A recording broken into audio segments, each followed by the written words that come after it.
Olá, gentes! A minha grande meta para esse segundo Notícias da Semana era focar no BBB. Mas o Brasil não deixa. Então, olha, apenas segunda semana do ano e eu tô igual a Juliette. Cansada, velho. Eu tô cansada. Eu tô cansada. Tô muito cansada. Amiga, tô cansada. Tô muito cansada. Eu fico cansada, jura tu. Eu tô cansada. Mas eu tô muito cansada. Do jeito que você tá cansada, eu também tô. Mas como eu sou brasileiro e não desisto nunca, nós vamos começar este Notícias falando de BBB, que é o grande kikiki da semana. Vai ter esporte, vai ter política, é claro, mas nós vamos começar falando de BBB. Então, seja muito bem-vindo, eu sou o Joe Lemes e esse é o segundo Notícias da Semana.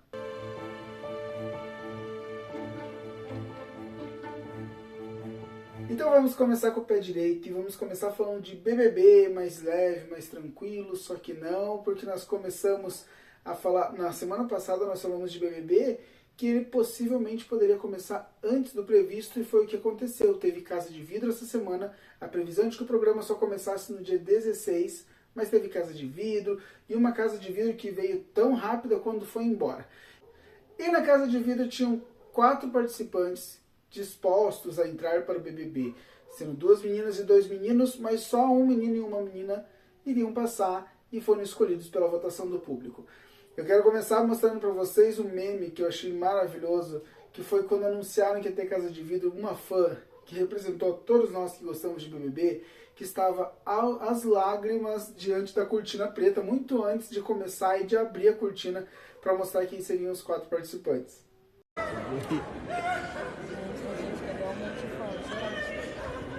Essa é muito fã do Big Brother, gente.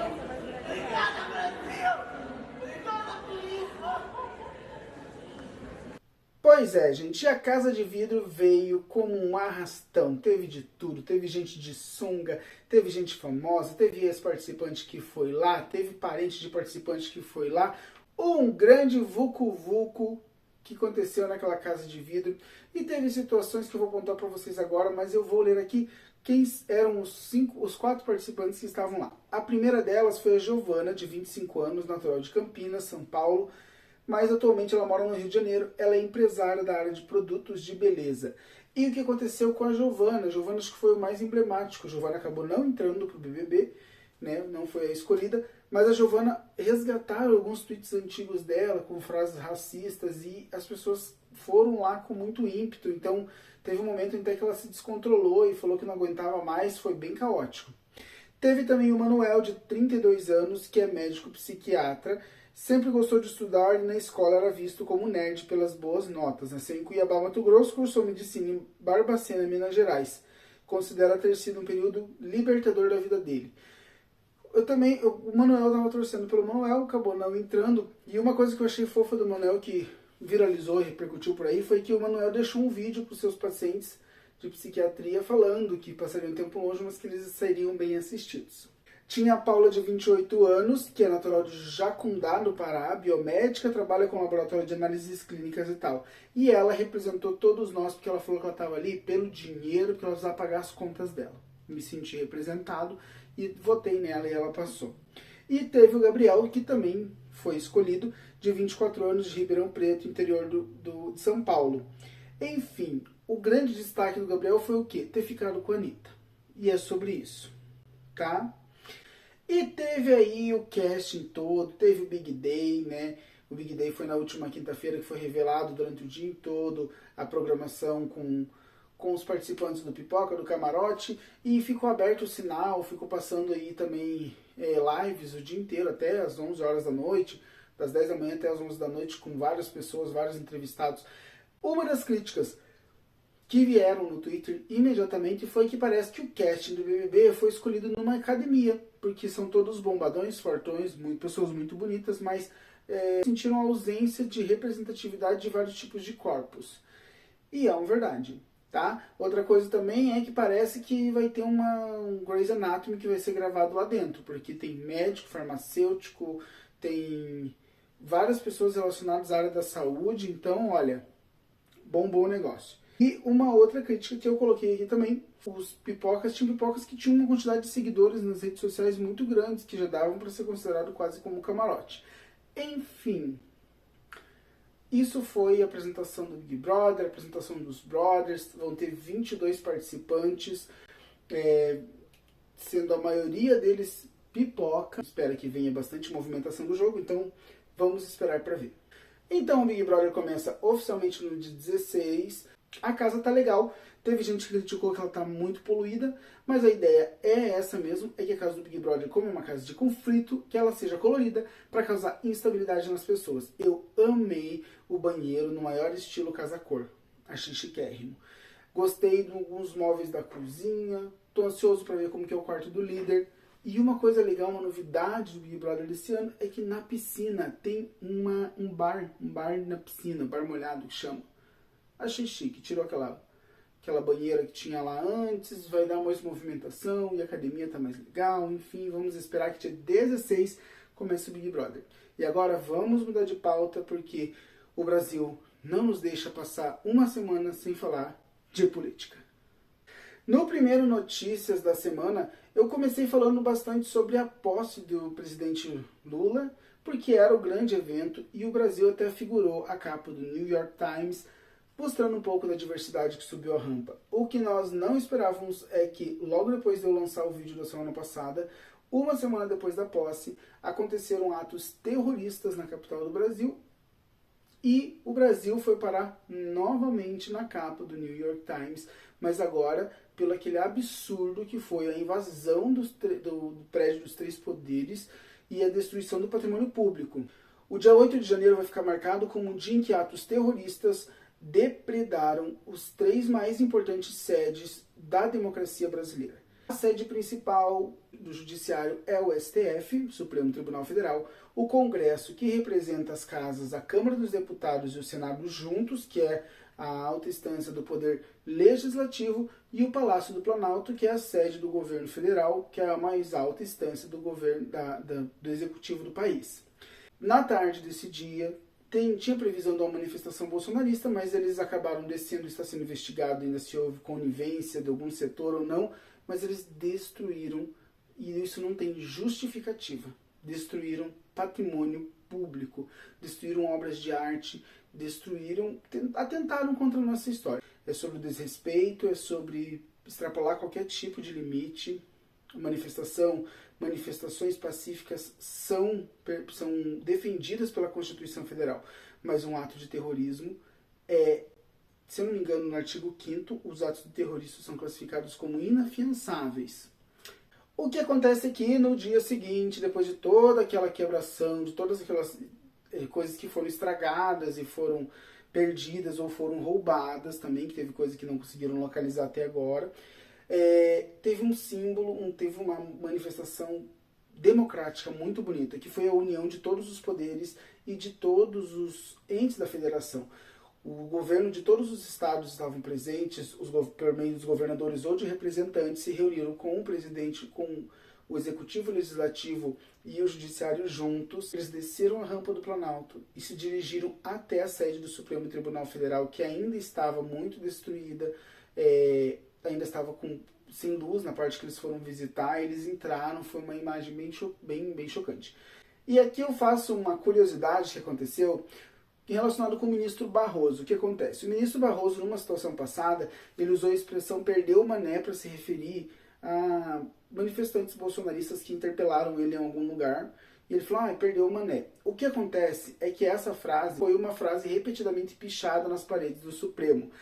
E uma repórter falou, o senhor se arrepende de ter falado aquilo? Porque a gente vê que hoje eles picharam várias vezes e isso é a maior resposta deles.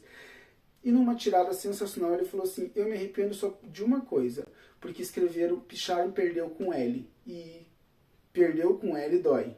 Eu achei uma tirada maravilhosa. Atentaram contra a democracia, mas a democracia sobreviveu mais uma vez. Vamos aos números.